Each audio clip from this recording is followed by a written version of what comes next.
At the end of this road, the only racing destination that really matters. Here at Watkins Glen, Ron Fellows is going to pick right up where he left off last year. He won this race from the pole. Guess where he is today? On the pole again. But he missed the drivers' meeting by 3 minutes. That means he's going to have to start all the way from the back. The man that inherits that front row spot will be right here in the number 44. That is Boris Said. But Boris has got something else on his mind because he had a run-in with Ron Barfield. Actually, I should say Barfield had a run-in with Boris. Barfield's going to start just 2 rows behind him. And Boris is a very unhappy camper with Ron Barfield. We're just out there buying our time, giving the leaders a lot of room, and, you know, Ron Barfield, time and time again, you know, just gave me a cheap shot, totaled my truck in the wall, and wasn't called for. I was giving everybody room, and, I mean, if he thinks what I did to Rich Bickle was hard, he's in trouble, because what goes around comes around. I don't take that from anybody. Barfield was sent to the rear. He ended up finishing 12th in that race. And you heard Boris mention Sears Point. What happened there? Well, Rich Bickle had gotten into Boris a little earlier in the race. So when he came around, Boris tagged him hard.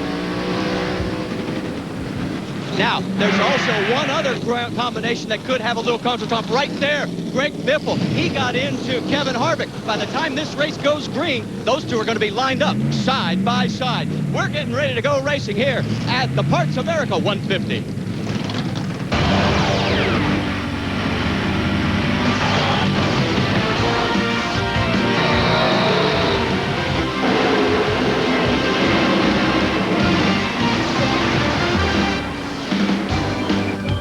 Watkins Glen Raceway in New York kicks off its 50th anniversary celebration with the Parts America 150. The NASCAR Craftsman Truck Series comes to town, and apparently everybody is feeling a little bit cantankerous after a couple of weeks on the short track. Hello, everyone. I'm Dave Despain. We've had 5 different winners in 6 series, but everybody's in a bad mood. I'm thinking about picking a fight with this guy, Benny Parsons. Well, Dave, we're coming off short tracks. We're coming off those half-mile racetracks where beating and banging really is a way of life. That's nothing unusual. But we do have a lot of guys that I'm going to get that guy the next time I get a chance. They've got a guy sitting at the front of this field that everybody wants to get even with because he won it last year from the pole in a one-shot deal. Well, Ron Fellows, he's on the pole again, but there's a lot more to that story. We'll get to that in a moment. Right now, let's talk about the rivalry at the top of the championship fight. It's Jack Sprague, the reigning champ, against Ron Hornaday, the past champ. But behind them, Betty, and they're in a good fight, we've got some surprises. Some real surprises. Stacy Compton's in 3rd spot after his victory. Tony Raines, the winner last week, is in 6th spot. And how about Brian Refter in 7th and Randy Tolsma in 9th spot? Great battles for the points. A great battle coming up on the racetrack. We're going to have it all for you here on ESPN. Stand by. We'll take a commercial break and come back to tell you who starts where for the Parts America 150.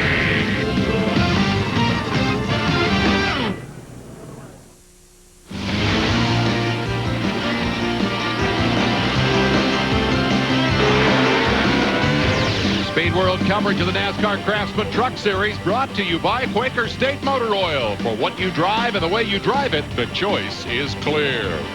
And by Daytona USA, the ultimate motorsports attraction. And by Napa Auto Parts. At Napa, we keep America running.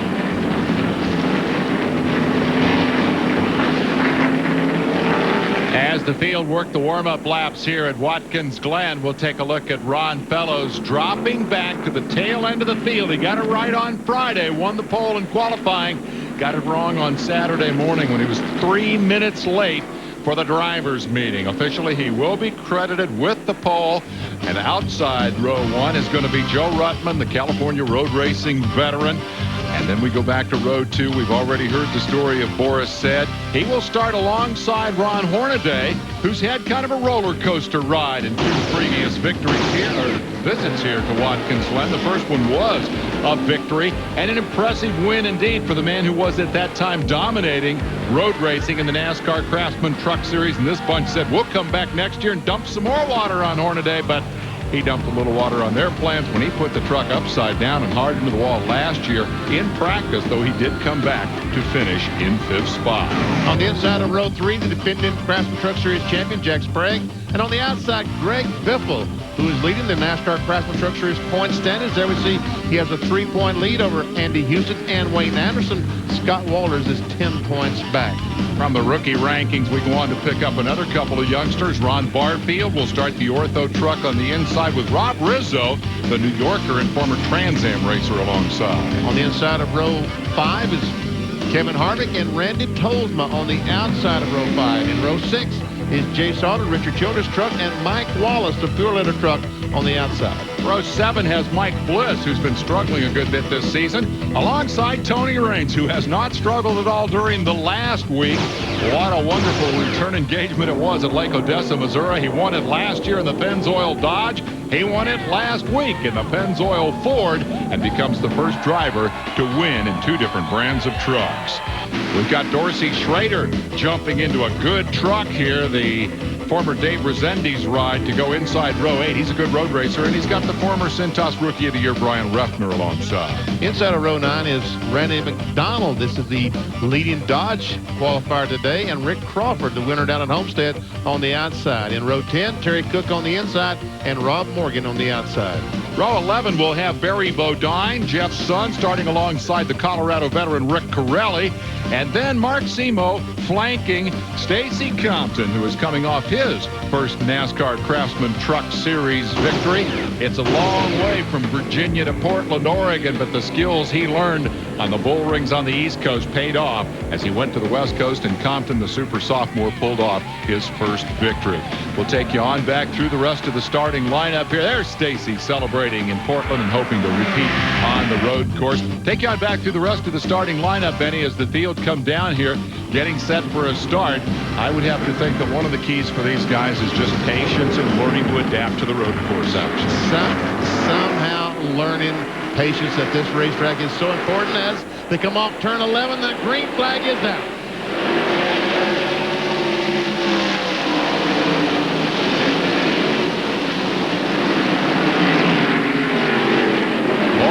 Will take the lead as they go to turn 1. It's a right-hander at the end of that long front straightaway.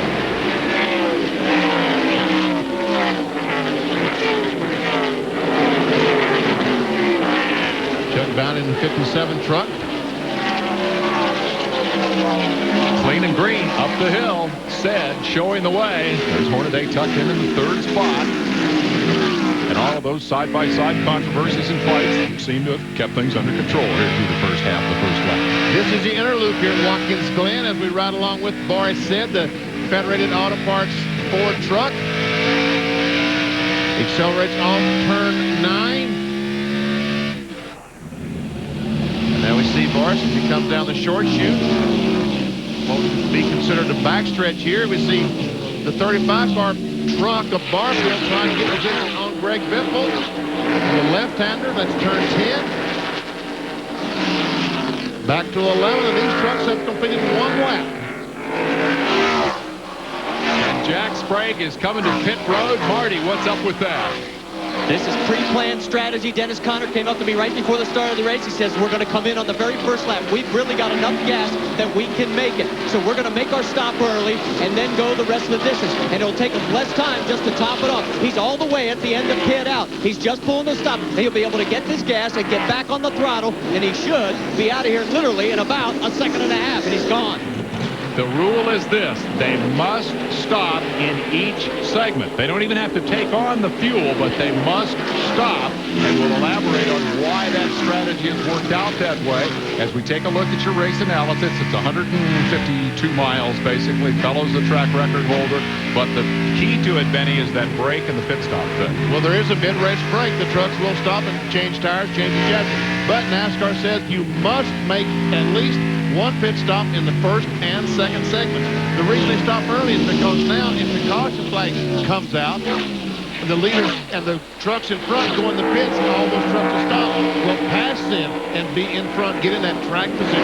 And the reason that they're making everybody stop is that some trucks can go half the race without fuel and some cannot. So it's a great equalizer or leveler of the playing field. Now, Marty, I don't think Sprague was the only truck to stop, was he? No, Jay Sauter also came in, as well as Jimmy Hensley and Dorsey Schrader. So the strategies are already beginning to unfold. It's going to be interesting watching these guys pick their way back up through the field. A move for position as Mike Bliss grabs second spot away from Kevin Harvick. Harvick comes back up the inside as you watch from on board Mike Bliss's truck. He's got sheet metal damage on the left. As the trucks top the hill before the backstretch in what's called the S's here, we heard the spotters tell Bliss it's clear. Andy Houston has come on pit road to make a stop for fuel. This time for gas, this time. There's Houston going out, having completed his refueling, and that's Terry Cook, who was also on pit road. Again, these early stops under green to accommodate the NASCAR requirement actually implemented this morning that everyone must make a mandatory stop. Boris said leads the race. He last led at Sears Point in October of 1997. He is an excellent road racer with a lot of experience on this racetrack. And we heard Mike Bliss, Barry Dawson, the crew chief, say pit this lap. So we'll see Bliss coming in making his pit stop. There you see him. Harvick and Mike Wallace go by. Give it up early, make it up late. Seems to be the strategy for several of the front runners. 4,000 first, 4,000 first.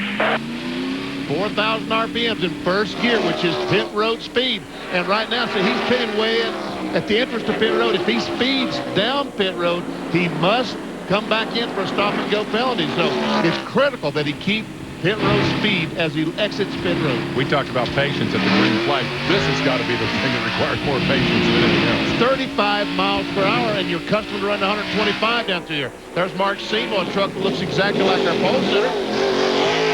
Seymour is, of course, the owner of this team, but loves to drive and periodically will jump in, particularly for the road course races. There is his teammate leading the field with Hornaday in hot pursuit from the second spot. Boris said he did not sit in a race car until he was 25 years old. Went to the Detroit Grand Prix and said, man, this is cool. I love this. Went out and bought a Mustang. Went to driving school and says, used to be I couldn't say race driver. Now I am one. He has about a second-and-a-half lead on Ron Hornaday as he goes down in turn one. Makes that right-hander.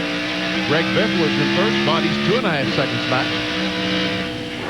There's Tony Raines making the early stop. Winner last week on the short track at Lake Odessa, Missouri. The roaring team truck with the Pennzoil colors heading back out as others flock in behind him. Right ahead of him is Ron Fellows, your pole sitter, who had to go to the back because he was 3 minutes late for the driver's meeting. And you're thinking, what's up with that? 3 minutes. Well, last week, was it Lonnie Rush, I guess, was 30 seconds late for the meeting in Lake Odessa. And they said, guys, we treat everybody the same.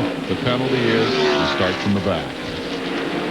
So Fellows is out now as others stream in alongside. None of the top three have yet stopped to make this early fuel stop. Now Fellows will be ready to jump back out there and start picking people off and see if he can bring that winning truck from a year ago back to the front in 1998 at Watkins Glen.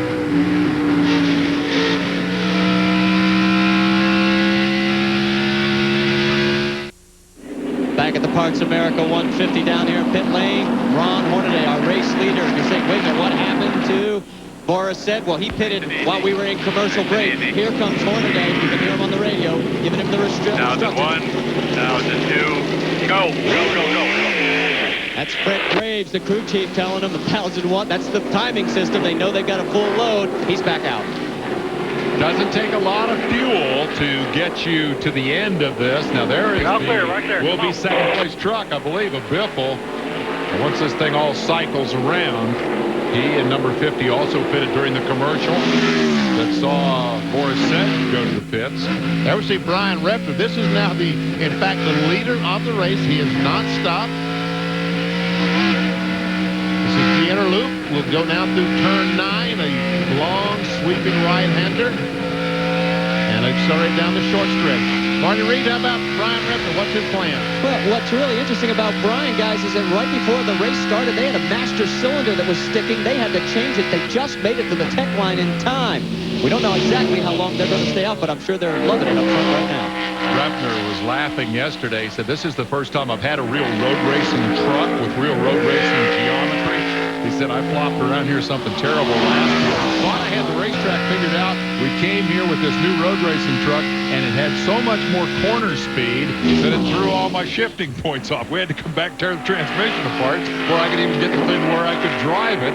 And then when they were going to go out for the second session and check all that, they blew it up. So he's had a pretty tough week leading up to this moment when he leads the race, chased by Rick Crawford, currently second on the racetrack in the number 14. He of the recent victory at Homestead Raceway down in Florida, giving him his first career victory in this competition. Dominic Dobson, the green and red and white Dodge truck, is in third spot. They started off the 28th starting spot, so we've got guys at the back of the field who have elected to pit later than those who started up front and enjoy this opportunity to lead in NASCAR Craftsman Truck Series competition. What happens right now? Jack Sprague, the first truck that pitted, is now in fifth spot. If the caution flag comes out and the pace car picks up and Brian Refner pits, then he will go back to about 35th. That's where he would restart the race. That's why all these trucks decided to stop early. There we see Sprague. He's made his pit stop. There's Hornaday pressuring him. Hornaday diving to the inside. Whoa, Sprague. But that's why they decided to pit early, because to get out and hope that caution flag comes out, which will put them back up at the tail end of right behind the pace car. That's the tail end of Lance Norrick that Sprague is looking at, but only briefly, as he takes the 800 Mero 2 truck up into fourth position. And there you see the view out the front of the hockey hood. Marty? Well, you got Rick Crawford, who just came in, got his gas and go, and Chris Few was running as fast as the truck was. Crawford, the Circle Bar truck, having a great year. They've reorganized that team, and they're just outside the top 10 in points, ranked 11th with the Homestead victory. That's going to drop him well back down into the field, though, as he makes that pit stop, and this whole thing eventually cycles around. Boris said did not have a great stop, and as a result, he is a little more than a second behind the guys he was battling for the lead. He's actually in the sixth spot in the running order, with two trucks still to stop for fuel. Three trucks still to stop for fuel. Here they come. There's Seth. He's caught Hornaday and company now. Get a little bit of wiggle there. The red and blue truck behind is Greg Biffle. If we see Jackson comes in the pit. Later on pit road, so we have all but completed the cycle here as Refner comes in the Phelan Racing entry, the Carlin Burners sponsored truck, to get his bit of fuel. Morris is using every bit of this racetrack as he tries to stay ahead of Greg Biffle. He had to pass Biffle. Biffle beat him out of the pit. And he gets by Jack Sprague, and Hornaday has been able to get by Sprague. Sprague is now back to about the fifth spot, right in the front of Greg Biffle. Keep a close eye on this and see if something has gone amiss with Sprague's truck. Of course, in road racing, if you blow one corner, there goes Hornaday making a dive down the inside. Say, get out of my way, Dominic. I got to get away from these guys. He kind of leaped across there, and we see Dobson gets losing position to Boris said. Jack Sprague is now trying to get by. Biffle is right behind Sprague. The point I was going to make is if you get one corner wrong in a complex of turns, it can throw you off for the next two or three. So it's easy to lose 2 or 3 spots and it looked like the truck's going south. I think Sprague just made one mistake and paid a big price for it. There we see Joe Ruttman, the teammate of Greg Biffle, on his back bumper. Pretty good action early on here at Watkins Glen, and now that this thing has begun to sort itself out, let's reset the field for you. The Napa Field summary led by the Napa truck of Hornaday was set in second spot. And on back to the field we go. Butch Miller. Sprague is having some problems. He is having some problems if Greg Biffle gets by. He went in that right-hander down in turn 1, and the truck just pushed up, let Biffle get position. The same thing that happened to him the last lap.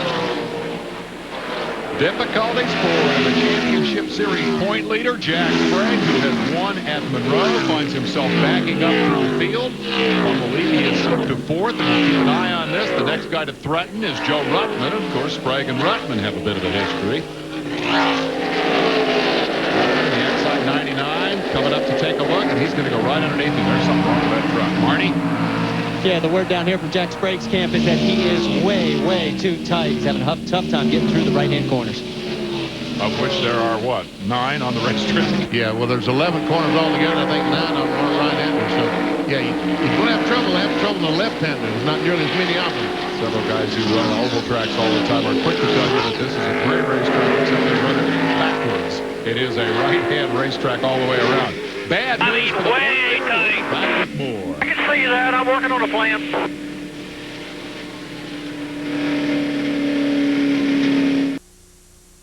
This shot has 2 purposes: to tell you who sponsors the race and also to tell you why we are under yellow in the Parts America 150. Dominic Dobson's truck has stopped on course at a place where you don't want to have trucks. Now that's going in turn 10, a very high-speed corner. We can get a word, I think, from Marty about what the problem may be on that truck. Yeah, guys, they're not quite sure. They've got a differential out, and then if we go a little bit to the left, you'll see the crew also working on a transmission. So they're not sure. It's one of those 2 problems, but obviously it's going to take a while to get him back in here so that they can fix it. He actually led lap 9, first time that Dominic has led in this series, coming out of the open wheel road racing Indy type cars to the much heavier and some would say more difficult to drive trucks, or at least different to drive, and he's struggled making that transition. Yeah, now we see the pace cars out, and it's picked up the leader, Ron Hornaday. All these trucks have made pit stops. Now we have some trucks out there that have not stopped, and what happens now when they stop? I don't think the 35 truck of, well, maybe hit Barfield has. We'll see who comes in, and when they do, they're going to the very rear of the field. And again, making the point that you made earlier, or demonstrating the point that it's better, even though the conventional wisdom is you never want to stop under green flag. All you're losing is time when you stop under green, but when you stop under yellow in this circumstance, you're going to lose positions. Let's run you back through the field with our onboard cameras in the order they're running on the racetrack. There's Boris Said, who's currently second, up 1 from where he started, although in the end he actually started on the pole because of the problem. Here is Mike Bliss. He's in 9th spot. Going forward. That's good to see. Crashed the truck here on Thursday. So. Yeah, wiped the truck out. This is the backup. This is the Ice House truck of Dorsey Schrader, Tom Deloy's truck. I would look for a good day from these guys. So far they haven't made much noise, but Schrader knows how to drive this racetrack. He's running about where he started. Tony Raines, well, here we are at the road race. Let's go back to Lake Odessa. Yes. He's doing okay. He's holding his own right where he started, back there with Doors. Rick Corelli, 20th, 22nd, again, holding his own. A guy who would quickly tell you that this business of turning right is a rather alien concept. NHL truck. Lance Norick, currently in 25th spot, started 26th, so he's been able to maintain. Again, most of these guys, he actually worked his way. Did he actually lead the race? I think he led a lap maybe before he made his pit stop. Keselowski's had a terrible time here. Had to take a provisional in the Dodge, and I asked him yesterday what's happening. He says, man, we're just getting beat up. And he didn't have much good to say about much of anything. So Refner, the last of the bunch to pit, is on the back of the field. And Wayne Anderson was running in 9th spot. Running pretty good, right? He had to take a provisional. He was in 9th spot. But bad news for Wayne Anderson. When he comes out of the pits, he will be running in about 32nd spot. He'll be right back about where he started. Exactly. You see him make a chassis adjustment on the back of in the bed of the truck. Dominic had not stopped when he stopped on the racetrack, Dominic Dobson, and now this is the last truck in the field to make a pit stop. So with Anderson stopped, and note that they are taking their time. They're doing the tweaks. They're adjusting on the truck and trying to get it a little faster. That is the last truck that needed to stop. Also some bad news for the Brian Refner fans. Remember, he led the race, made his pit stop. He got a speeding ticket. He got caught speeding on pit road and had to go back, had to make another stop. He's back in 30th spot as we see Brian Refner. I'm not sure. They may have been having more than just routine adjustments on that Anderson truck. They're spending a lot of time on that. I think they're adjusting the air pressure on the trucks. They're putting air in and taking air out, which takes quite a bit of time. But again, he has plenty of time because he's just going to pull up the end of the back. Going to be in the back anyway. Here comes Dominic Dobson onto pit road. Marty's down there. Yeah, and the guys are going to go to work taking a look first at the differential. That would be the easier of the 2 pieces to change, but we're not quite sure. Neither are they yet. They're going to have to diagnose. I was sort of hoping that Dominic would climb out for a few minutes. He may, because it's going to get hot in that cockpit. If he does, we may get a chance to talk to him. So we're still under yellow here at Watkins Glen at the Parts America 150. Stay with us. A lot more racing action still to come.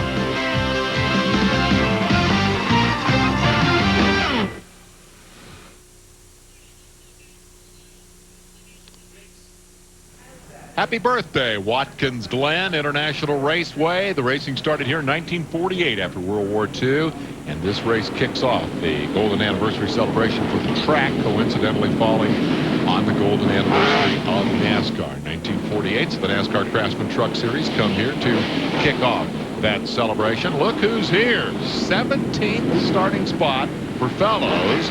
His best finish was here a year ago when he won the race. But the big story, Benny, is all the people he's managed to pass through this business. I'll tell you what, he's done quite well because he had to start at the very tail end of the field, and as you said, worked his way back up to 17th. Green flag is out. We will be keeping an eye on Ron Fellows' progress through the field as we watch Ron Hornaday get a whale of a jump on these guys going to turn one. And Jack Sprague is coming down pit road. The defending champion is on pit road. Flat, my tape's wrong and everything. It's flat. It's going flat right now. It's flat. Come on.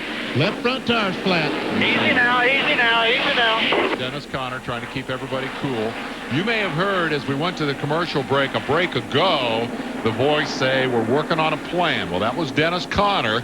And the plan they were working on was try to figure out how to fix the push. Now, apparently, Dennis came up with a flat tire so they could come in and change it. Remember, they can't change tires unless one goes flat. Marty?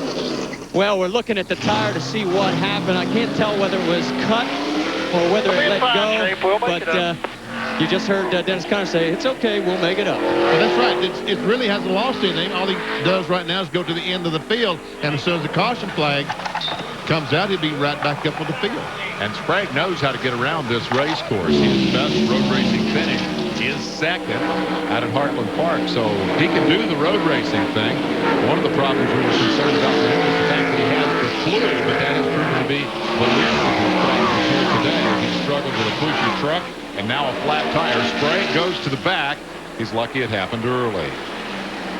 There's their leader, Ron Hornaday, Boyce, Greg Hooker, Joe Rutland. Randy Tolsma's worked his way up to 5th spot. And here we go. Fellows on the inside of Jimmy Hensley gets another spot.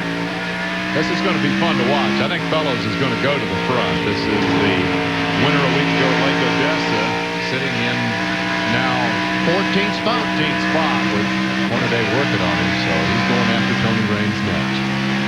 Napa Field summary taking you back through the field as they cross the line at the end of the last lap, which was lap 15.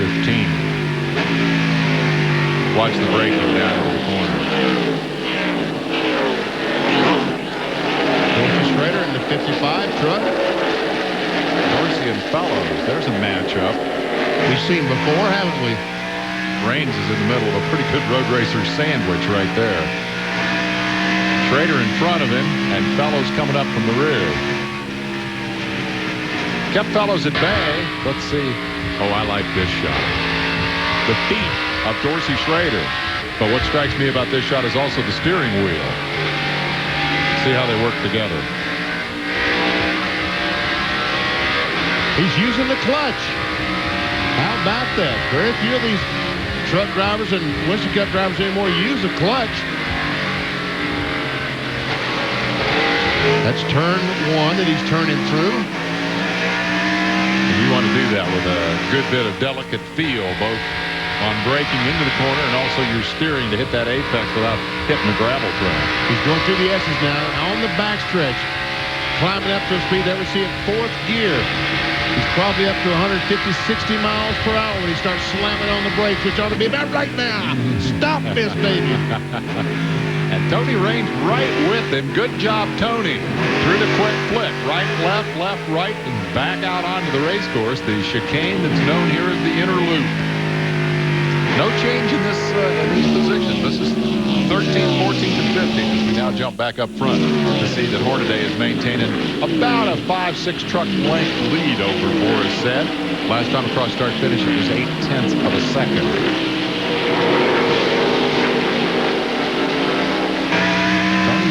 road racing stuff. Yes, he is. This is turn 11, the right-hander, just before the start-finish line. Thinking back, I guess Raines would have probably had the opportunity to road race a couple of times a year with the ASA division. They used to run at Brainerd and I think Heartland Park, maybe. A couple of road races a year for those guys, and he comes from that division as a former Rookie of the Year, former champion. Let's get more on the tire story as we go to Marty. Yeah, we checked over the tire at Jack Sprague and watched the Goodyear guys go to work, and he definitely ran over something on the track. There was some debris out there, so he cut the tire down. We don't have a tire problem at all down here.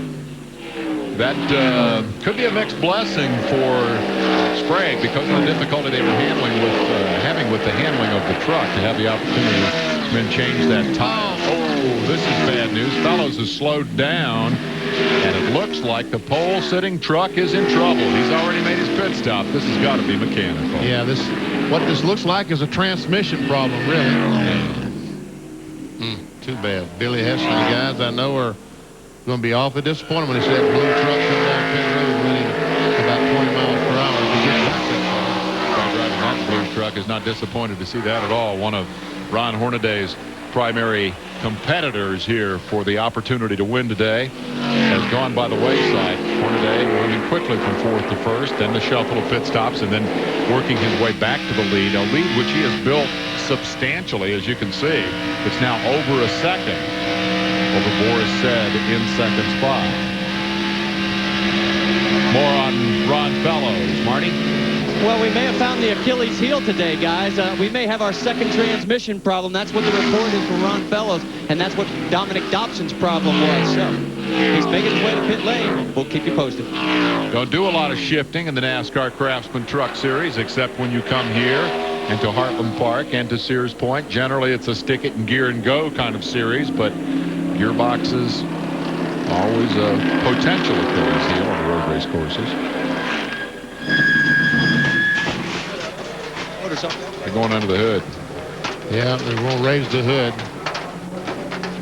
So Marty Reed are not looking at a place like it's a transmission. Yeah, I was noticing that too, Benny, but that was the initial report. I can't quite get my head tall enough over the wall to peer down in there to see what they're going after, but the motor is definitely off. Let's move very quickly around here. Fellows came out of nowhere to win this a year ago. Trans Am star from Canada who wanted to make the transition to the trucks. Worked very hard to make that truck deal work a year ago and had his moment in the spotlight. Came back, won the pole this year. Look out there. But now it looks like it's all come for naught. We'll take a commercial break and come back as Ron Hornaday pulls away from Boris Said.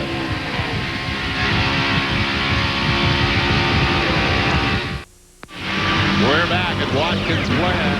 Speed World celebrating a lot of anniversaries here. The 50th here, the 95th up at Milwaukee, where the Kart FedEx Championship Series is running this weekend. We'll show you the pole qualifying at 6 o'clock Eastern time tonight, and the race tomorrow at 1:30 Eastern time. It's the Miller Lite 200. All the championship auto racing teams, FedEx Championship stars and cars. It's a good shot of the right front wheel of Mike Bliss's track. That's the second spot. Biffle took a look on the inside of Boris Said, could not quite make it work. This is happening about a second and a half behind the leader, Ron Hornaday, and that interval has been fluctuating a little bit. Now Hornaday has again pulled away, and Biffle apparently has the idea that Said is holding up this freight train that also includes Joe Ruttman, Randy Tolsma, and Mike Bliss. There you see it from trackside. That's certainly the impression I got with the move that Biffle was making is, look, Boris, you're holding up. I need to go over there and catch that leader.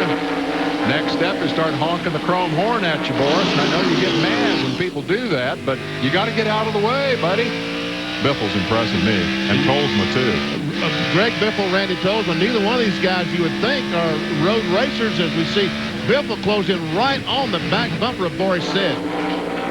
Boris has done a bunch of road racing. Biffle has done a whole lot less.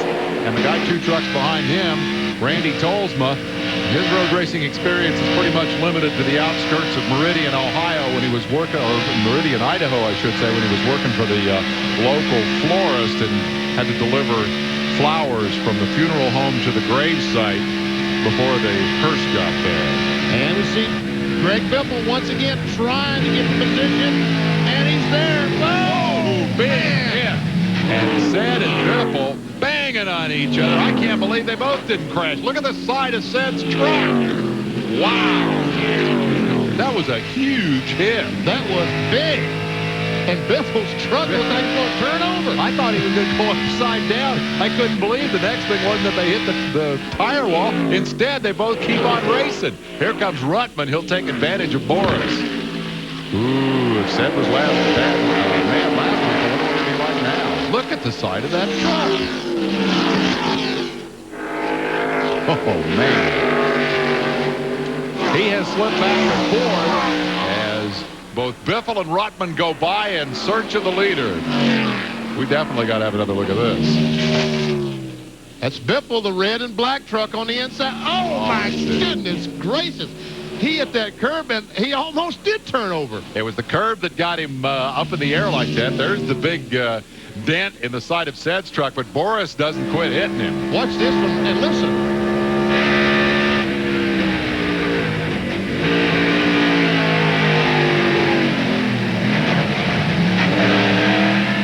Man, that's a hard hit. There's another one. There's another one. Wow. Just to make sure that we know we're actually seriously competing for the position. Man. I don't know, as bad as Boris is beat up, that has to affect the handling. But he was drifting back before this happened. Before they made contact, he was falling back. As we saw Biffle go up, and obviously by the Biffle taking that chance to go in that corner, he felt like the Boris was really holding him up. Tough place to pass, and particularly if there's the best look we've seen at how much damage that impact did. That was a very, very hard hit. Next to catch Boris should be Jay Sauter in the black 3, who's 5th on the racetrack, and will come up. Now, that has broken up a pretty good battle there for 2nd, 3rd, and 4th, but now Biffle will start eating away at that interval to the leader, Hornaday. Let's get down to Marty with last year's winner. Yeah, this day started off real well for Ron Fellows till about 10:03 this morning, and then the drivers' meeting, and now this. What put you out? It didn't appear it was going to be our day. You know, the miscommunication in the location of the drivers' meeting for us, my fault. You know, we broke a fuel pump or something. It's not been a good day for AER manufacturing, and looks like it's going to be up to Ron Hornaday and Jack Sprague to carry the Chevy bow tie today. Unfortunately, we didn't. Fellows is going to be heading back to the garage, guys. And something has happened to Randy Tolson. We saw him in 5th spot doing a great job, and the IWX transport truck, he's back in 30th spot, about 45 seconds behind the leader. I'm guessing he might have gotten off the course someplace, and he might have ran off the road because he got so interested in watching. Oh, he's all beat up inside, too. Got so interested in watching what was happening right in front of him there with Ced and Biffle. He's right in front of Jack Sprague, as a matter of fact. Yeah, we were going to say, if it's up to Sprague to carry the bow tie hopes today, he's got some lugging to do. Here we'll get a look at the side. Yeah, see, Tolsman's all beat up in the right-hand side, too. And his truck is still running okay, because he's standing in front of Sprague, so evidently he was off the course someplace. Tolsma had cracked the top 5, was part of that battle, struggling to get around Boris Ced. That battle has been broken up by the contretemps between Greg Biffle and Boris. And so your running order finds Hornaday at the front, then Biffle, then Ruttman, Ced in 4th spot, and awaiting the Sauter truck to arrive next. If we were to take a look at the championship points, if the race ended right now, Hornaday would gain a position over Sprague. Ruttman, Sauter, and Compton would all, actually Ruttman and Sauter would pick up positions. Compton would lose a couple. Biffle would love to see the checker play. He could gain 8 positions in the Craftsman Series point standings, and there we see as he tries to close in on the back bumper of Ron Hornaday. There's his teammate Ruttman. There's the Dorsey Schrader automobile. Boris Ced's had a tough time of it here today. Take you back through the field as we take a commercial break at Watkins Glen.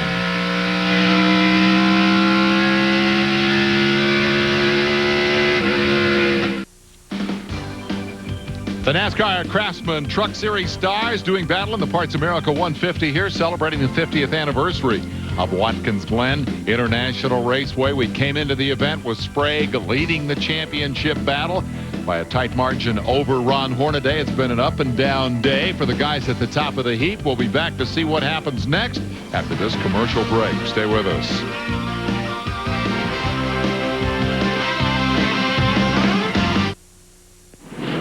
We'll have 29 laps in the book when they come back to start finish, and they will see the green to start lap 30. We're almost halfway here. Hornaday is your leader with Biffle in the second spot. And then Joe Rudman lined up third. Sauter is fourth, followed by the 98 of Rob Rizzo, who's having a heck of a run here today. We haven't talked much about Rob, and we've done him a disservice. He has kind of quietly and calmly marched his way up through the field. There's the yellow number 98 right there. There's the green in the air. We're back at it at Watkins Glen. Man, what a jump Ron Hornaday got. It looks like thought Rudman was going to try to pass Biffle, but that's not the case. He was just trying to simply protect his position from three. The yellow truck we saw go by is Rob Rizzo. How did Bliss manage to hang on to that, what was it, 7th or 8th starting spot after that earlier incident? I guess he was able to turn around and keep going. He is still inside the top 10, running in 7th spot as we get back to green flag action here at Watkins Glen. The NASCAR Craftsman Truck Series approaching the mid-race break when they'll get an opportunity to service these trucks. There we see the 2 truck of Mike Bliss pulling up right behind the 44 of Boris said. We see Ricky Crawford, another guy that you don't put road racing in his resume either, right behind Mike Bliss. He's in 8th spot. Crawford's having a good day here today. Said he sat the crew down after the first 4 races and said, guys, we've experienced it all. We've broken parts, we've won a race, we've crashed, and we had a disappointing finish. We've done everything you can do now. Let's get in there and work 18 hours a day and get after the one that we want to do again, and that's win another race. Homestead was big for that bunch. See Boris said turn into turn 11, come down the start-finish line, and Mike Bliss trying to get by him as well. Boris does not have quite the truck he started with here. That truck was struggling a little bit before he had the incident with Biffle, and now I think he's doing his best to just try to hang on. Crawford. Ricky Crawford, the circle bar truck stop, the blue truck off. Did not get in the sand pit, though. He's able to continue on, falls in right behind Mike Wallace, up being the 15th spot. So that cost him about, what, 7 positions? But no more than that if he didn't hurt the tires, and it doesn't appear that he did. A few truck teams based, maybe the only truck team based in Georgia. They're up in the old Georgia mountains of Cornelia. Looking out the back of Rains. The number 6 truck of Colorado's Corelli. Here's what happened to Crawford. There we see him going in the corner. I guess he and Mike Bliss, he was trying to get by Bliss. Maybe there's some contact. Maybe just simply got in the corner too hard. And that's very easy to do down in turn 1. And a scary place to do that, too. Here it is out the back of Boris Sed's truck. Oh, he just got in the corner way, way too hard. And almost ran in the back of Mike Bliss. So, man, he's trying to charge back to the front. He's on the inside. Now we see Mike Bliss is on the inside of Boris down in turn 1. Takes that spot away, and the caution flag waves. Unfortunately, I'm afraid that pass will not work. Boris giving him plenty of room that time, not wanting to do any additional damage to the number 44 truck. And the yellow should be for the mid-race break here rather than an incident. We have completed 31 laps. So this means it'll be an opportunity to service all of these trucks. Some need it worse than others. We're going to get the commercial break in and then come back to cover all of the halftime activity here as the crews prepare to go to work and shake these machines up for the second half of the Parts America 150. Stay with us. As Dirty John's boy, Dodge, ready to go. We come back to Watkins Glen International Raceway. There goes Bob pulling out. He's having a pretty tough weekend as we take the Dodge race recap for you here and find that Hornaday has led virtually the entire day. The lead changes primarily been the result of the early pit stops. A couple of cautions have kept the average speed down, and it's been a pretty interesting race with the exception, I guess, of Hornaday kind of dominating it out front. Yeah, Hornaday just has been out front. No one has been able to pass him, but there has been some great racing going on in the back behind for third on back. Refner and Dobson both led it as a result of pit stop strategy. Boris said led from the pole after the initial pole sitter. This guy, Ron Fellows, popped the fuel pump and dropped out. That, after he missed the driver's meeting, had started tail end of the field. So for said it was the opportunity to lead the first few laps, and then he has kind of gone backward through the field after a couple of big tangles, most notably the one that we saw just before the commercial break with the number 50 of Greg Biffle. Field working their way back into position for the restart to start the second half of the race, which will again have the mandatory pit stop. So we'll see a bit more of that pit strategy playing its part here. Rough road for Boris said, I would say so. 97 in road racing. Note that the better he started, the worse he finished, and the other way around. Here at Watkins Glen, they had an unusual week as he had to start at the back of the field, came through, actually got further up the field at 11th, but that's where he wound up. So I don't know what the secret's going to be for Boris, but he hasn't found it yet. Well, they might be able to work on I'm sure they made some changes to that Federated Auto Parts truck during the break, and he may be able to go to the front. We'll see how much they were able to straighten out the body panels on the side of it. All the damage from the Biffle incident was on the opposite side from that camera shot. Hey, he's not doing bad. He's in 6th spot here as we prepare for the restart, which will come shortly. And Marty, anything that the guys decided as a result of the first segment fuel strategy that might play into the second segment? What are we going to see these guys do? Well, I went down and talked to Fred Graves at the pit out at the other end of where we were. I said, well, what changes to make? He said, none, really. The truck's running fine. I said, what about fuel strategy? He said, well, we might stop a lap or two earlier than we did the last time. If you remember, they stayed out a little bit longer than everybody else. And I would not be surprised, guys, if you see a bunch of guys come in, top off, and get right back out on the racetrack. Whoever goes first, I think you're going to see a flood of guys follow. Wasn't a huge issue in the first half. I can't say that anybody's strategy had a huge impact on the outcome. That's because the caution flag did not fall in the middle of the pit stops. There you go. He just has a way of summing things up in a few words so nicely. Watch Ruttman go after Biffle on this restart. He tried it on the last restart, and it didn't happen. We'll see if he does it again now as they come back down and prepare to get the green flag in the air. Here you are further back in the field as we prepare for the restart for the second half of this Parts America 150 at Watkins Glen, New York. We're looking at the back of Tony Raines in 11th spot, and there's the flag. And once again, the 16 truck of Hornaday gets that great jump on Biffle. He is the master of the restart, and he's made it work again, quickly extending a 5-6 truck length lead past series champ Ron Hornaday. Pirelli dove to the inside of the 19 truck. As you see, Boris said trying to get by Ron Rizzo. This is right along with Boris said. That's Rizzo, the Hastings Filter truck in front of him. A battle for the 5th spot. These guys would have done some Trans Am racing together before, probably right here at Watkins Glen. Boris has more laps, I guess, on this racetrack than anybody else out there. Trouble for Hensley.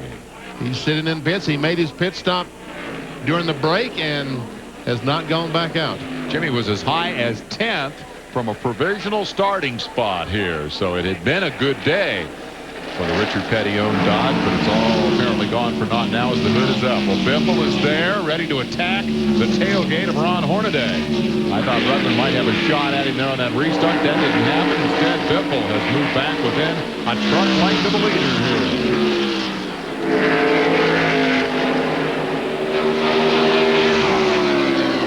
One of the dominant drivers in the history of the series leads as a bunch of them go to pit road. Joe Ruttman, the 3rd place truck. We see Jay Sauter was running in 4th place. Into the pits they come with that splash of gas. I don't even know if they splash gas. And now he's trying to get out. And ooh, and he got into the back of Corelli. Man. And all the pit road is full of trucks making that mandatory pit stop. Marty called it. It was a wholesale blitz to pit road. Corelli needing a push after the tangle with Ruttman. Hornaday stayed out. So did Biffle. And behind them, it was Coxey's Army heading for the pits. All they have to do is stop. They don't have to put any gas in. Ruttman had it perfectly. Got in, stopped. They just kind of pointed the gas can at it, but they hit Corelli as he was trying to leave. And that had to cost him about a second, I would guess. Here comes the battle for the lead. Will these guys perhaps come to pit road this time by? Might Biffle let Hornaday go in hopes of leading a lap? I don't see that there'd be much profit in that strategy. No, I don't think so either. Let's see. Will they come down pit road? They certainly do not want to get caught with that caution flag. And he stayed on the racetrack once again. Hornaday, the veteran, leading the youngster Biffle. Down the start-finish line, past the start-finish line. Rizzo also stayed out and is now third. Boris Said's coming down pit road. Marty. Well, Boris Said is going to bring it in, as well as a few others. The reason the 16 truck is staying out, I asked Fred, I said, why not come in with the conglomerate? And he says, we need a few laps. I'm really worried about taking it all the way. This could go green the rest of the way. We might end up short. We mentioned at one point that different teams have different in terms of their fuel mileage capability, and that's the reason they implemented the mandatory stop. In the case of Hornaday, there was a real need for some fuel. Ruttman, the Roush bunch, known for fuel mileage on the truck, didn't figure they needed any gas, so they stopped early. Question now will be how many laps, and will Biffle in a Roush truck come with him? I would think so, to keep his racing partner. You're probably right. And if Ruttman can make it the rest of the way, you would think that Biffle can make it the rest of the way.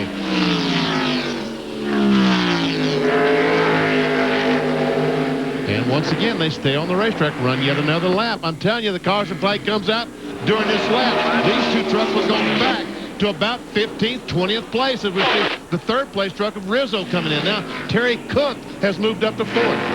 Rizzo says, I'm not playing this game any longer. I'm going to get on pit road. Marty. Yeah, Rizzo is going to bring it down. This guy has done an excellent job. Remember, in the morning practice, he was the quickest race truck out there on the last practice session. And a little bit longer. They want to make sure they topped it off, but he's back out and underway. He's run only one other truck race this year, Rob Rizzo. That was at Homestead, and he was 30th. He's known as a road racer. Ooh, trouble for Roper. He's going behind the wall. Tony Roper out of Fair Grove, Missouri. Dean Roper's son. Looks like he's done for the day.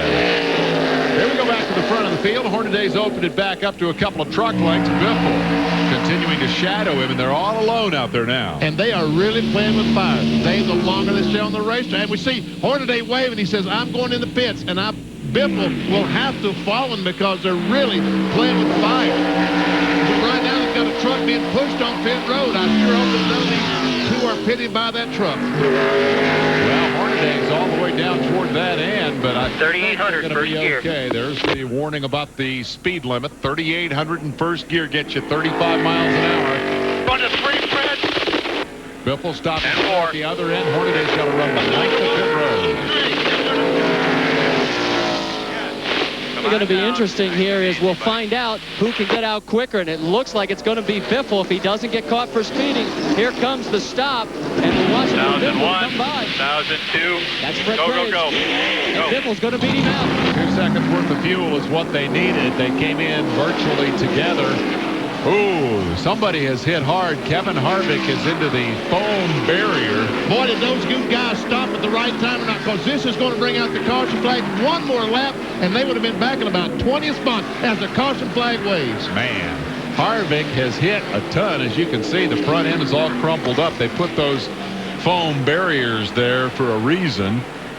And so as Kevin regroups there, I see the truck being fired back up. We were waiting for the window net to come down. He says, I'm trying to figure out how to drive away from this mess. Can't see so well. Second incident of the day for Harvick. Let's see how this one happened. This is going in turn one. We see him get in the corner. He just got in simply too hard, and he goes through the gravel. You know, the last time he got stuck in the gravel, this time maybe he said he wanted to go through there harder. Well, he went in there too hard. I tell you what, that is a place that you do not want to go off. That is a very, very fast piece of road right there, and it got away from Harvick. Take a look from Keselowski's on. Man. The barrier did its job. He's got sheet metal damage, but nothing more. Kevin Harvick has put it back under yellow at the perfect moment for Hornaday, and the guys chasing him.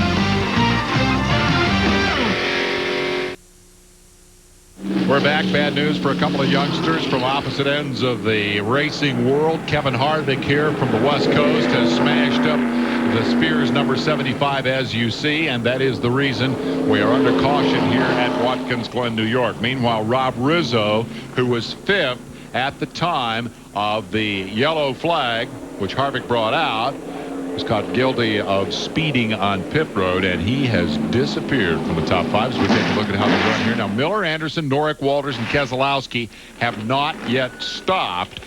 Again, you think of taking advantage under the yellow, but it is not an advantage in this circumstance to pit under the yellow. Way back in the field is Rizzo after the penalty. He's going to have to go to the back. We saw Roper dropping out there just before the yellow flag came out. So a big break there for the number 16 of Ron Hornaday and the number 50 of Greg Biffle. There is Rizzo, who's going to have to pass an awful lot of trucks here in a hurry. Let's get a report from Marty.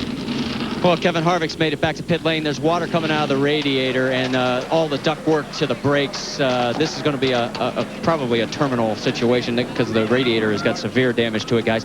But amazingly, if they wouldn't have had that styrofoam down there, we've been here when we've seen crashes. If he'd have gone in head first there without that, just straight in the Armco, that all would have been smashed back into the cockpit area. So the foam did its job. We're going to seize the opportunity for a quick commercial break. Greg Biffle is sitting in front of Hornaday, is now at the tail end of this yellow. The rest of those guys are going to pit, and that's going to move Boris Said up into 3rd position when we come back.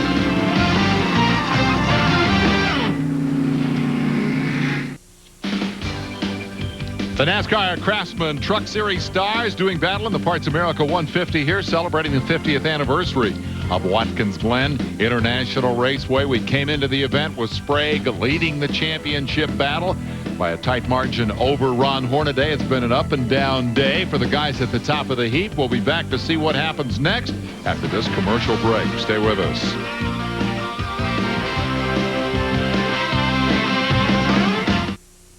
We're back at Watkins Glen, New York. It's the Parts America 150, the 3rd road race for the NASCAR Craftsman Truck Series up here at Watkins Glen. Hornaday winning the inaugural, and then Ron Fellows last year. Fellows having a tough day today, combination of being late for the driver's meeting and then breaking the fuel pump. He is out of the event. The defending champion no longer with us, and perhaps now we have a problem for the leader of the race. Let's find out more about that as we go to Marty Reed.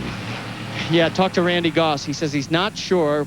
Greg says he's either possibly got a transmission problem, a rear end problem, but Randy thinks he may be getting wheel hop. Despite all that, Randy went to NASCAR officials, says, please let the 16 truck know that we may have a problem and may be slow on the restart through turn 11. We don't want to start a chain reaction deal. Now we're getting ready for that restart here as Biffle leads him back around. Randy Goss, of course, the former Grand National Motorcycle Champion, will be inducted into the Dirt Track Motorcycle Hall of Fame on Labor Day weekend at Springfield, Illinois. Congratulations to him. You see the sheet metal damage on the side of Biffle's truck. Here we come to the green. Room. Now let's see what happens. Jumped down to the inside by Boris Said. Now here comes Hornaday. But he came up to speed pretty good to me. Yes, he did. Could not quite make it as we see Mike Wallace on the outside. Made it through the corner okay. That's Jack Sprague trying to get by Hornaday, by Wallace. Sprague in 7th spot with Wallace right in front of him. Or check that, 8th and 7th. Wallace is 7th and Sprague is 8th. Here's their favorite place to pass. Let's see. Hornaday looks, can't quite make it. Meanwhile, behind Joe Rutland trying to get by Sauter. He will. Oh, and something happened to Biffle. Coming off the court. Looks like the transmission broke in the Grazer truck. Well, apparently the analysis was correct, and there was a problem in the drivetrain of Biffle's truck. It was good for less than a lap after the restart. Hornaday will retake the lead with Boris Said second and Joe Rutman third. Sometimes you just cannot buy a break in this business. Man, oh man, too bad for Biffle. 2 top 5 finishes in the first 2 races for the rookie out of the Pacific Northwest. Since then, nothing but trouble. And it's continued here today at Watkins Glen. Big shuffle back in the positions involving Barfield. In the 35, we saw him get run all the way down against the pit road. As he gets by Randy Tolsma. Crawford steps out of line and will pick up a position for the 19 of Raines.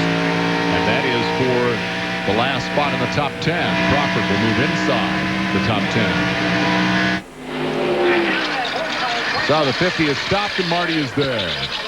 Yeah, and just like the situation with Dominic Dobson, the team has a transmission and a differential ready to go as they are getting the left side of the truck up first. Then they'll get the right side up. Then they'll take a determination, and we'll let you know exactly which one it ends up being. Cintas rookie points, of course, are the issue here for Greg Biffle as he's involved in that battle with Andy Houston and Wayne Anderson actually leading the 2 of them by 3 points as they came into the event here today. And Biffle was qualified up in the front of the field. The other 2 qualified in the back, but now it looks like he'll finish in the back, and the jury is still out on the other 2 guys. Actually, Houston's having a great run here. He's in 14th position after starting on a provisional. As for Wayne Anderson, let's see, 21st spot. And Boris Said is much better in that Federated truck than he was earlier. Looks like the adjustments they made during the break are helping him because he's closed up right on the back of the 16 of Hornaday. We mentioned Sprague. He's solid in 7th. Picked up 1 position here since the restart. Sprague nursing a 23-point lead over Hornaday. Hornaday holding the advantage you see on your screen there over the second place Boris Said. Said trying to win his first NASCAR Craftsman Truck Series race. Everybody figured it would come on a road course. And we saw the last lap, Boris Said, was in fact faster than Ron Hornaday by about 1/10 of a second. Big run down the straightaway. A lot of speed here at Watkins Glen. It is a very fast racetrack. It's not just the long straightaways. Some of these corners are very, very quick. You don't want to go off. That left-hander, one of only 2 on the racetrack, where we saw Harvey get off earlier. Real quick. And we see the 61 truck of Randy Tolsma smoking that right front tire. He slid the brake trying to get position on Ron Barfield's new Ortho truck. Couldn't get around it. Battle for the 8th spot. Tolsma once again trying to get to turn 1. He now takes it Conway, and Ricky Crawford said, let me get on the inside. Let me. I better not try it here. So for Tolsma, it continues to be a great road race here. He's in 8th spot. He had an excellent truck last week at Odessa. And you're saying, what, Tolsma? He's like 30th in the results. Well, he got a valve stem knocked off in the first, half dozen laps or so. Went 2 laps down. Came back later in the race, lined up 6th on the restart. Those 2 laps down, passed the leader and drove away from him. You'll see Ricky Crawford able to get by the 35 of Barfield. Good run today for Rick Crawford. Tolsma's going to close in now on Jack Sprague in the 24. The championship series leader. There they come. Just in front of Crawford, who has now moved up to 9th. Barfield will move to the tail end of the top 10. Sprague's been up and down the ladder today, as you see in that graphic. The first leg problems, including a bad push and then a flat tire. I think that push problem still persists. Commercial break coming up as Ron Hornaday leads 7:05. and Sprague tries to hang on.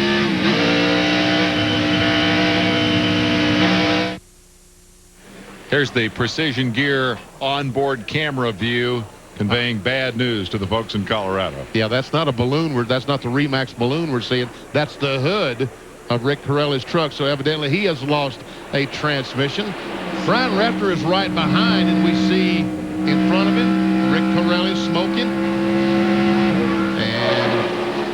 drives that truck to the pits. Meanwhile, back to the front. Battle continues. Hornaday out front being pursued by Boris Said and Joe Ruttman. You're looking out the back to see Ruttman, and there in front is the leader, Hornaday, both from the view of Boris Said, who sits in second spot. And for more on his story, we go to Marty. Yeah, I talked to Jay Smith, the crew chief, and he told me that in the first half of the race, Boris was loose. They tightened it up. It's a little tighter than Boris would like it right now, but obviously not hurting him enough as he is closing in on Ron Hornaday. Who used the phrase sometime in the last couple of weeks, loosen her up with a gas pedal? Stand on the gas and slide her around a little bit. Well, I tell you, that's a tough way to do it, though. I know who it was. It was Leffler talking about his qualifying lap on Thunder the other night.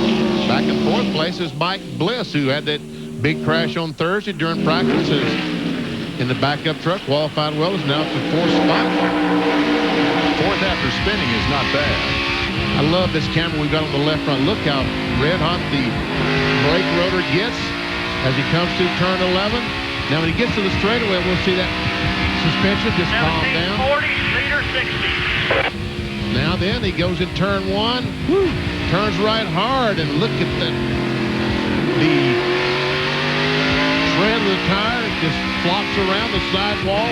How flimsy it seems to be. Watch as he makes that right. Now he's going back to the left up on top, and he'll turn left. There you go. Now he's got to go back to the right just a little bit as he goes down the backstretch. Now, we're going to get about 150, 60 miles per hour. You're going to really see that brake rotor turn red as he... Right there, because he's going to brake so hard going into the inner loop. And flick and then back out. The view of the work of the right front tire of Mike Bliss. Left front tire. On left front tire, along with the suspension and the brakes and all the rest. And there are the first 4 cars, trucks, I should say.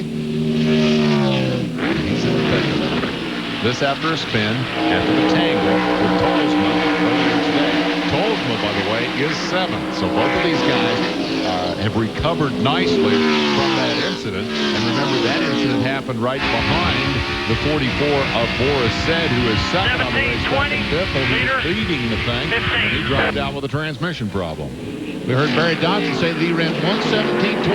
That's a minute 17.20. And the leaders ran 1:17.15. So that lap, Bliss was 0.05 of a second slower than the 16 truck. There you see your top 4 plus Sauter, who rounds out the top 5, and then take you on further back. Sprague, Tolsma, Crawford moving up through the top 10. Barfield hanging on to the tail end of the top 10. Mark Simo having a good run in the sister truck to Boris Said. He is the team owner, of course, and only a part-time racer. Schrader has gone nowhere, and that's surprising me. He's running right about where he started. Refner's been to the top of the heap, led a lap, then fell back. Rizzo had the speeding ticket that dropped him back, but he's moving back forward. He is now 18th and was all the way at the tail end of the field. Anderson, likewise, has developed some consistency here, having started from a provisional, now sitting in 20th. Keselowski's gone forward.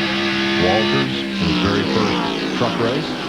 And then the guys who've had trouble. Pirelli's been under the hood. Biffle's got the transmission problem. Harvick crashed a couple of times. Roper went behind the wall early with mechanical difficulties. Hensley broke. Morgan broke. Fellows, proper fuel pump, and Dobson was the first truck out, stopping on the racetrack with a drivetrain problem. We're 48 laps into the 61-lap distance here at Watkins Glen, New York. And Beverly Mark Simo dived to the inside of Tony Raines, taking the spot away, moves up to 11th place now.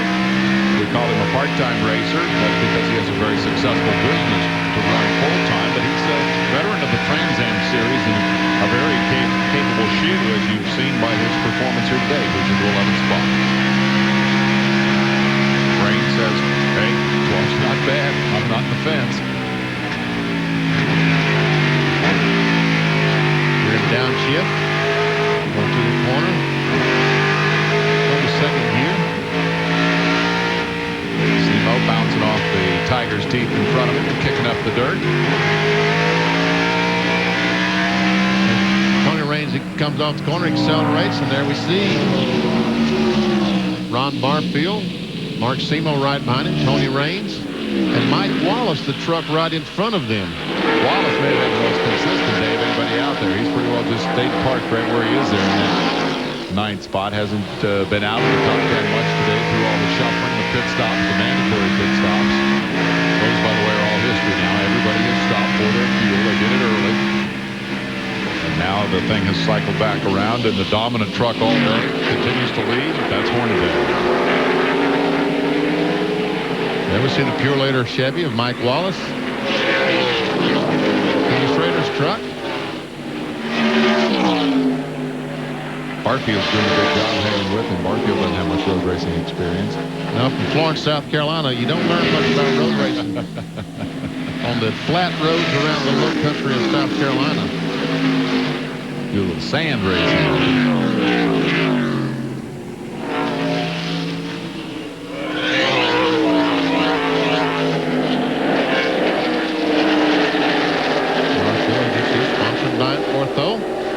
Truck owned by Charles Hardy. Tell you what, Morrison's hanging right there with Hornaday. He's not able to close in on the back bumper, but he's right there with him. As badly as that truck's beat up, he's doing a nice job with it. Aerodynamics not that big an issue here, and Boris says, I don't care what it looks like. I care where we are in the running order. We'll be right back.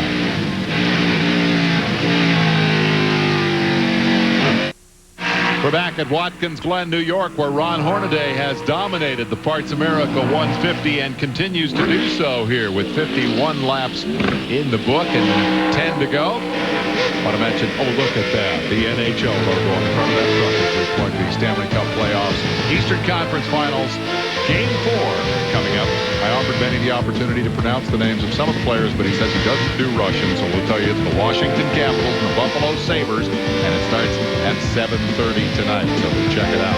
Playoff time for the hockey players and the basketball guys, and meanwhile, great racing action at Watkins Glen. This is for 6th spot as Jack Sprague continues to try to hold off Randy Tolzman. Tolzman's taken a couple of pretty good shots at him lately. Sure has. We see Ricky Crawford back there. I'm really impressed by Rick Crawford in 8th spot. Jack Sprague today.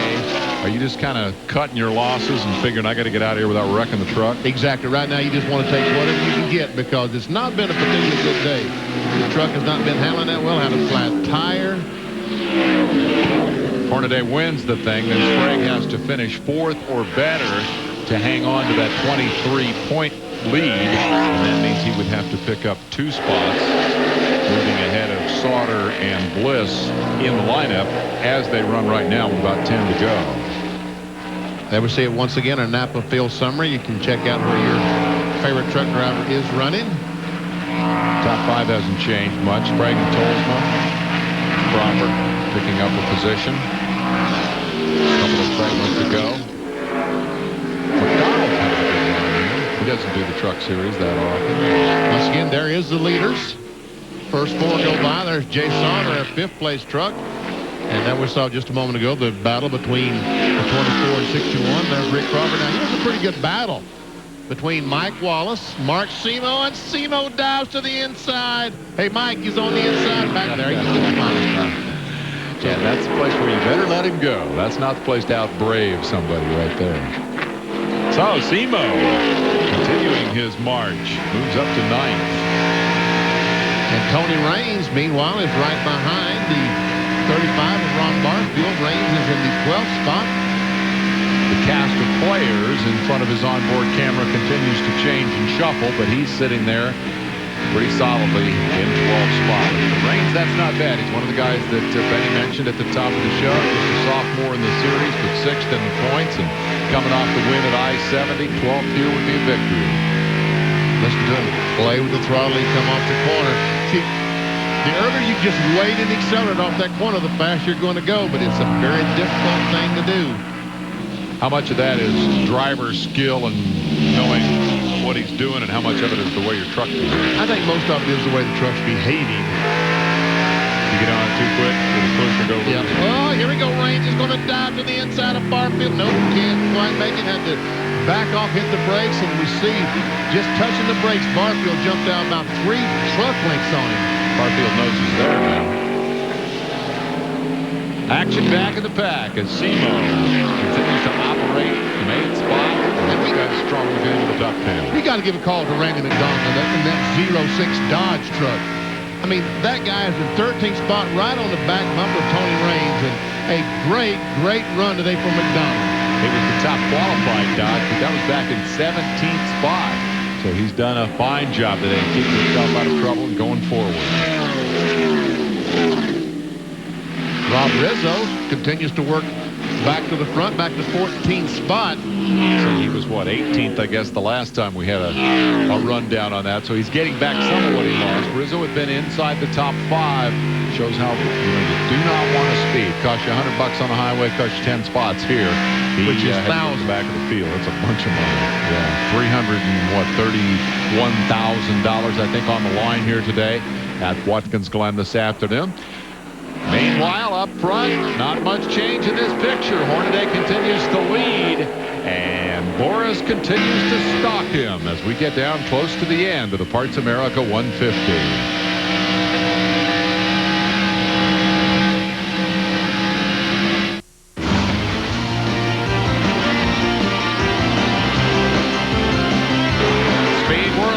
To the NASCAR Craftsman trucks has been brought to you by the new Dodge. It's about change.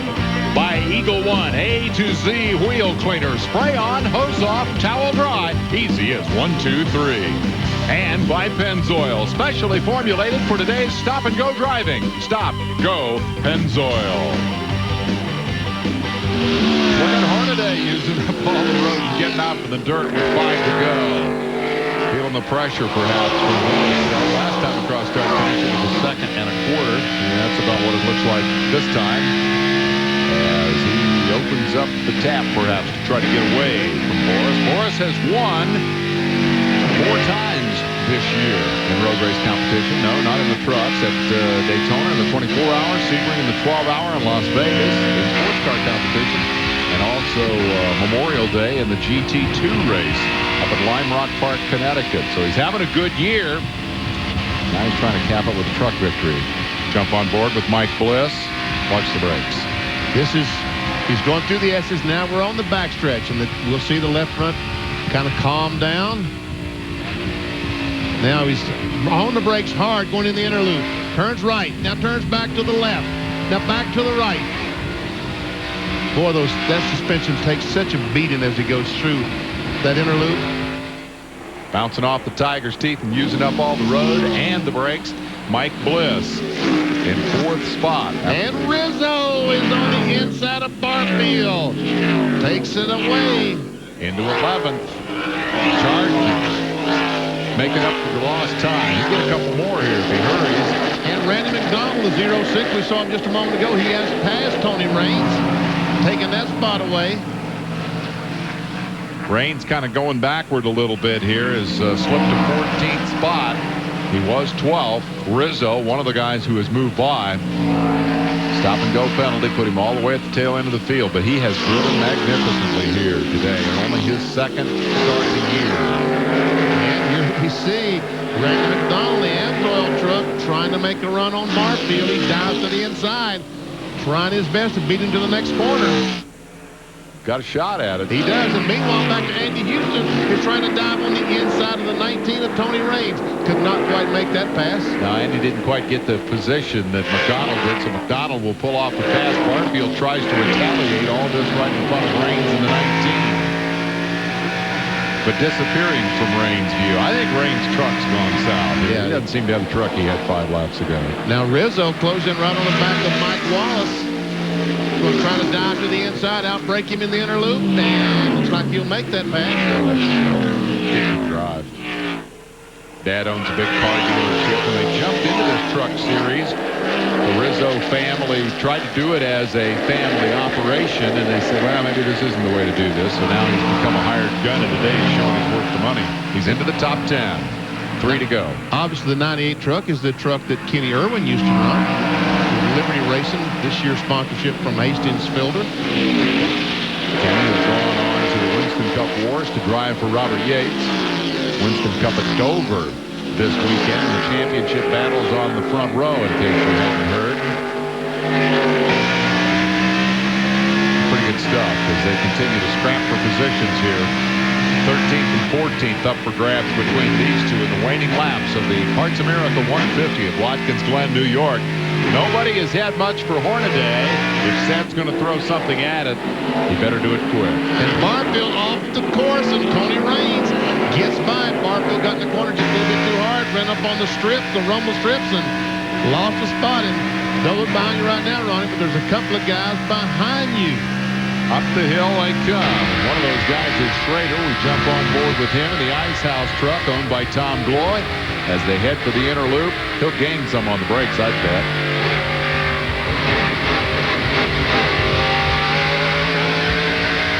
Back out the other side, Barfield gets it all back on acceleration. Meanwhile, Ron Hornaday has gone by the start-finish line. 2 laps to go. There you see going out in turn 1. And now he's moved out to about a 2.5-second advantage on Boris Sed. Boris doesn't have anything for him, I don't think. And Sprague sitting back there in 6th spot is going to, or is at least in danger of giving up the point lead here with less than 2 laps to go. Here's your 3rd place truck of Rutman, and the gap back to Mike Bliss in 4th position. Again, you talk about feeling like a victory after riding off a truck here in practice, all the difficulty they've had in the last couple of weeks. Oh, problem for Anderson. He's looped it for the 2nd incident of the day for the quarter cable truck, and that may mean caution in a 1-lap shootout. Sure enough, he is in the way, so they're going to throw the yellow and give Sed one last chance. Wow. These races don't end on the caution flag, do they? That's a fact. Oh, wow. They've got to go. So we are going to see a restart. Ron Hornaday's got to pull off that magic one more time. He's the toughest guy in the world to pass on a restart, but Sed will get his shot. And that's all you can ask for is a shot. This is up in turn 9. Hornaday comes by and says, why'd you do that for? That's turn 11. I'm sorry. Comes down to the start-finish line there. We see the back of his car, Wayne Anderson's car, as we see the caution flag waving. And the race should be over. Almost made it back around. Let's see how it happened. Comes off the corner and just smokes that left front tire. Gets in the corner a little bit too hard. And, oh, now he blew up. That's what happened. He lost an engine going in that corner. And the oil gets under the tires, and away he goes. Right on the left-hand side of your screen, you see the smoke, and pretty soon it's going to really smoke. As he goes out of the shot, that's a bad break for Wayne, who is in the battle for the Cintas Rookie of the Year championship. In fact, was tied for 2nd coming in, but the guy who leads it has already broken in front of him. So I guess the upshot of all that is probably that Andy Houston is going to come out with a substantial lead in that battle. He is 16th on the racetrack and the only one still running. We're going to take a look at how the field line up here as we run past our intended broadcast window. We will stay with us to the finish as Hornaday leads over Sed, with Rutman, Bliss, and Sauter rounding out the top 5. Sprague, your championship leader, is 6th. Tolsma, who started 10th, sits in 7th.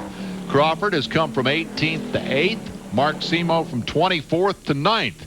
And Rob Rizzo has been as high as 5th, as far back as I believe it was 30th or 31st, and now back inside the top 10. So it's been a great run for the New Yorker. McDonald, Wallace, Raines, Barfield, Schrader, the remainder of your top 15 under the 4th caution flag of the day here at Watkins Glen, and the one that will set up a quick dash to the finish. and unfortunately, Bob Keselowski had to stop and get a splash of fuel. He was running in the 23rd spot, so he will lose 4 spots unless he can get him back on the restart. He will go back to the 26th spot. And the way that truck's been behaving this weekend, Benny, I'll bet he worked harder for those 4 spots than Hornaday did to lead this thing for 50-some laps. Let's get an update on the leader as we go back down trackside. Well, remember when we were back at Phoenix and Mike Bliss, you know, he had a problem and couldn't make it to the finish line because we had the similar situation. He ran out of fuel. Remember Ron Hornaday? They stopped earlier this second session rather than the first time. Looked like it was a good move. Well, it may backfire now because they are going to be pushing the envelope as far as their fuel capacity. So we'll have to keep an eye on the 16 truck. How about Joe Rutman, who did not put any fuel in? Remember, these laps have got to be... Yeah. Wow. Going to be very, very interesting to see who has the fuel to go to the finish here. Yeah, Marty, that's a good point you bring up. Well, the other thing to remember here, Roush has been getting better fuel mileage than anybody else in pit lane, so he's the least of the guys I would be worried about right now. It would be Bliss and also Hornaday that I'd be looking at, and throw in Barset into that mix. Interesting stuff here, as it's taken him a while to get Wayne Anderson's truck out of the way down there, just at the head of the front straightaway. So we're going to seize the opportunity to get in our last commercial break and come back for the finish. Well, NASCAR bent over backward and jumped through hoops to make sure this didn't turn out to be a fuel mileage derby, and guess what? It may well be decided by a few drops of gas. Scott Walters just made a pit stop to put fuel in his truck. The Redman truck had to stop. There we see him leaving. And I'm telling you, if Hornaday was close on gasoline, he's going to have to run about 3 or 4 extra laps. The race distance is now complete. The last time by, still under caution, was the end of 62, the planned distance for the event. The NASCAR Craftsman Truck Series rules require not only that the race not finish under yellow, but when it restarts after that final yellow, it's green, white, checker. They take the green flag, they run a lap, then they take the white flag, they run another lap to the checker. Not a big deal on the half mile of I-70 Speedway, perhaps, but could be a very big deal here. On a 2-mile racetrack, when you're low on fuel, it is a big deal. Hornaday will be watching the pressure gauge intently as we prepare for this restart. The 16 truck pitted on lap 35, and well, you can do the arithmetic. You mentioned the championship battle, Wallace and Gordon. Gordon now the point leader. That's your front row. At Dover, Ford's having another good qualifying effort. Dover coming up tomorrow, the MBNA 400, and then the following weekend, of course, we're off to Richmond for the night race. And we're going to be all over that one. We're going to have the Busch Series for you, the Hardee's 250 on Friday, the Bud Pole qualifying. Then, of course, NASCAR Today, your pre-race show on Saturday, followed by the race itself, the Pontiac Excitement 400 at 7 o'clock Eastern Time, a Saturday night short track shootout in Richmond. We'll have it right here on ESPN. David and I will be bringing you NASCAR Today tomorrow on ESPN2. That we will. We're going to 11:30. catch the bird right after this baby is over and head back to Charlotte as we get prepared for tomorrow's big show.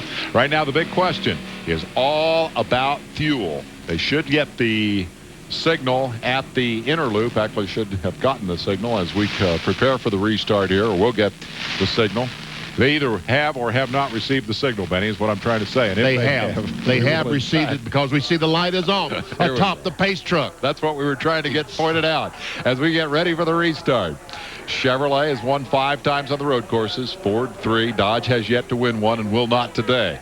But the question is whether it will be Chevy or Ford, because the Chevy out front may be short on fuel, and I haven't heard much speculation about whether Boris Said's got the stuff to make the distance. We would think that Ruttman would be the best candidate to be able to go the full distance. He's sitting in 3rd. Onboard camera as we see some of the guys in the back of the field. Butch Miller in 20th spot, tail end of the top 20. Haven't heard much from Stacy Compton after he blew an engine in qualifying yesterday. Looks like Bars is kind of laying back to get him a run. 4 or 5 car lengths. He's going to try to time this. He's going. He's going, Bars. All those He might get him a black flag. All those carefully laid plans. Well, if that was the strategy, you heard the speculation from the pit about the possibility of a black flag. That's the only possibility, I think. Ruttman had a notion, looked on the outside of Said, could not get anything done there. A 2-lap shootout to decide the points of the... Meanwhile, Mark Simo got by Rick Crawford to take over the 8th spot, going down to turn 1. There's the battle for 2nd spot. Not running. Bars is out of gas, I do believe. Probably out of gas. I believe he's out of gas. And there goes Ruttman right on by, and that would account for the slow restart for Boris Said. It looked like strategy, but apparently he was pedaling as fast as... Oh, it almost spun out. He slid the tire. Where? Going in the corner, but Sauter closed up, and this that is Bliss off the racetrack. Bliss could not get it gathered back up and goes darting across the inner loop, losing positions both on entrance and exit. Mike Bliss in danger of dropping outside the top 10 now as Hornaday makes it back around with 1 to go. Next time across start finish, and his challenge now will be. He's getting the black. Hornaday is getting the black flag, I do believe. Yes, he is. Hornaday is getting the black flag for jumping the restart. Truck trying to skip going up that hill. It's low on gas. Just wiggle it around. Do your best. And they gave the white flag to Joe Ruttman. Man. That will create a stir, I guarantee. Ron Hornaday, the race leader, jumps the start. That's been one of the more controversial rules NASCAR has dealt with of late. The incident, of course, down at Daytona in the bunt shootout with Rusty Wallace and Jeff Gordon. The one a year ago with Wallace on the restart at Martinsville. Now this. And Jay Sauter back there is trying to stay in front of the like Boris said. Now has his truck running well enough to be in fourth. Make it wide. Trying to hang on to positions here. Sauter has gotten in front of him in the 3 into 4th spot. I guess third spot, because let's forget, don't forget that Ron Hornaday has been black flagged. Man. So Hornaday, I guess, will simply come on around and be ignored as he crosses start-finish, we assume, and the checker will fall on Ruttman. Meanwhile, the pass for position back there, Mark Simo takes another spot away from Randy Tolzma. That team's going to have a great day here. Simo's got a shot at the top 5 as Bliss takes one more run at Tolzma. There goes the leader by, and there's the checker falling on the 99 of Ruttman. Hornaday did not get the checkered flag, and his position will be determined, I guess, by NASCAR's decision. Ruttman is the winner of the Parts America 150 in a remarkable conclusion to this NASCAR Craftsman Truck Series Championship event. Joe Ruttman declared the winner, and Jack Sprague, taking 4th spot, will hang on to the point lead by virtue of that finish and the black flag for the 2-time champion. We'll get a quick opportunity to talk to the race winner when we come back to Watkins Glen. The Parts America 150 is over, and Joe Ruttman has won